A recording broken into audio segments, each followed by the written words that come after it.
بھائی کا انتقال ہوا، سرکار خواجہ غریب نواز علیہ رحمت و رضوان میں گئے۔ تجوید و تکفین کے بعد حضرت خواجہ غریب نواز علیہ رحمت و رضوان کھڑے ہو کے کچھ سوچ رہے، سوچتے ہی سوچتے حضرت خواجہ غریب نواز علیہ رحمت و رضوان کیا دیکھتے ہیں کہ میرے پیر بھائی کے قبر میں عذاب دینے والا فرشتہ آ گیا۔ پھر کیا دیکھتے ہیں کہ میرے پیر بھائی کے قبر میں میرے پیر و مرشد غوث العالم سرکار خواجہ عثمان ہارونی آ گئے اور کہنے لگے او فرشتو اسے چھوڑ دو، یہ میرا مرید ہے، یہ میرا مرید ہے۔ پیر دنیا میں بھی کام آتا ہے اور مرنے کے بعد بھی کام۔ دیکھیں آج لوگوں کو جب مرید ہونے کے لیے کہا جاتا ہے تو لوگ کہتے ہیں ابھی مرید نہیں ہوں گے، بعد میں ہو جائیں گے، ابھی تو نوجوان ہیں۔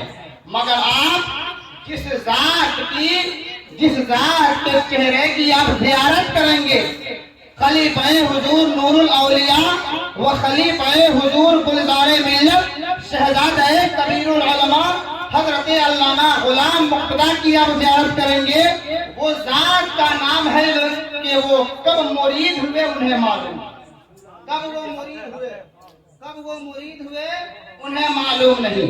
مگر دیکھیں علامہ غلام مقتدی رضوی القادری کا ایک واقعہ بتا دیں، مگر ان کا واقعہ ہے اور میرے نانا جان کبیر العلماء علامہ عبد المصطفیٰ قادری رفاقی رحمۃ اللہ علیہ اور سرکار حضور تاج الشریعہ کی کرامت۔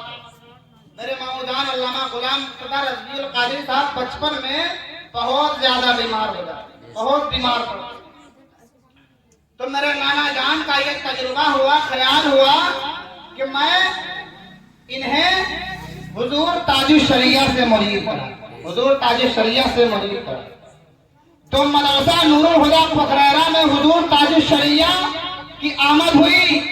علامہ میرے نانا جان عبد المصطفیٰ قادری رفاقی رحمۃ اللہ علیہ سائیکل پہ گئے، بٹھا کر گئے اور وہاں گئے، حضور تاج الشریعہ کے مرید ہو گئے علامہ غلام مقتدی صاحب۔ اس کے بعد جب پڑھنے کے لیے مدرسے میں گئے تو سنت کبیر نگر بستی میں حضور تاج الشریعہ کی آمد ہوئی، تو انہیں خدمت کرنے کا موقع بھی ملا اور ان سے مرید بھی ہو گئے۔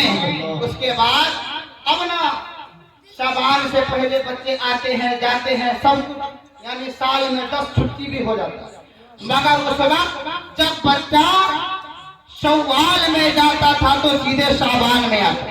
آج تو موبائل کا دور ہے، اس وقت تو خط کا دور تھا۔ مگر دیکھیں حضور تاج الشریعہ سے مرید ہو گئے، مگر علامہ غلام مقتدی رضوی القادری کو یہ نہیں معلوم کہ میرے پیر و مرشد حضور تاج الشریعہ ہے۔ گھر تشریف لائے میرے نانا جان کبیر العلماء علامہ عبد المصطفیٰ قادری رفاقی رحمت اللہ علیہ سے کہنے لگے ابا حضور میں حضور تاج الشریعہ کا مرید ہو گیا ہوں۔ میرے نانا جان فرمانے لگے بیٹا تو بچپن میں جس سے مرید ہوا تھا تیرا پیر کوئی اور نہیں بلکہ حضور تاج الشریعہ کی ذات۔ اور میرے مامو جان کو مرید ہوتے ہی بیماری ختم ہو گئی، مرید ہوتے ہی سبحان اللہ۔ نعرہ تکبیر، نعرہ رسالت، فیضان حضور امیر شریعت، فیضان حضور تاج الشریعہ زندہ باد۔ اور دیکھیں تو ان سے محبت رکھیں اور اس بستی پہ تعلیمی مشن کے لیے یعنی دینی تعلیم کے لیے اس بستی میں 10 سال تک میرے نانا جان کبیر العلماء علامہ عبد المصطفیٰ قادری رفاقی رحمۃ اللہ علیہ نے دینی تعلیم کو پڑھایا اور بفضل تعالیٰ جنہیں پڑھایا وہ آج بھی نہیں بھولے۔ مگر دیکھیں غور کرے اس کے بعد ان کے شہزادہ کبیر العلماء علامہ غلام مقتدی رضوی القادری آج بھی دینی تعلیم کے لیے چاہتے ہیں کہ کناروں آگے رہیں۔ مگر دیکھیں دکھانے کی ثبوت کیا ہے، جب سن 2007 عیسوی سے لے کر آج تک علامہ غلام مقتدی رضوی القادری نے 30 حافظ قرآن کو پیش کیا ہے، 3 حافظ قرآن کو۔ اب بفضلہ تعالیٰ میرا ایک بھائی ہے جو ثانیہ میں پڑھائی کر رہا ہے، بفضلہ تعالیٰ عالمیت کی پڑھائی کر رہا ہے، آپ لوگ دعا کریں اس کی کامیابی کے لیے۔ دیکھیں غور کریں، سن 2007 عیسوی میں میں اس مدرسے میں داخلہ ہوا، اس کے بعد 8 یا 9 عیسوی میں حضرت حافظ نذیر اشرف صاحب جسے کہتے ہیں وہ بھی وہاں داخلہ ہوئے، اسی کے ساتھ میرے چھوٹے بھائی حافظ ریاض کا بھی داخلہ ہوا، اور سن 2013 عیسوی میں 20 مئی کو جو دستار بندی کا جلسہ ہوا، اس جلسے میں حضور محمود احمد قادری رفاقی رحمت اللہ علیہ کے نگاہوں نے علامہ محمود احمد قادری رفاقی رحمت اللہ علیہ کے ہاتھوں سے پہلا حافظ قرآن میرے سر پہ تاج ساتھ دستار بندی کا رکھا، کہیے سبحان اللہ۔ اس کے بعد سن 2017 عیسوی میں حضرت حافظ نذیر اشرف صاحب مظفر پوری کی داخلہ سند ہوئی حافظ قرآن دستار بندی کا، اور آج دیکھیں یعنی کہ 24 نومبر کو حضرت حافظ ریاض احمد کی دستار بندی ہوئی۔ اس لیے آپ اپنے بچوں کو حافظ قرآن بنائیں، آپ اپنے بچوں کو عالم دین بنائیں، آپ اپنے بچوں کو عالم ربانیین بنائیں۔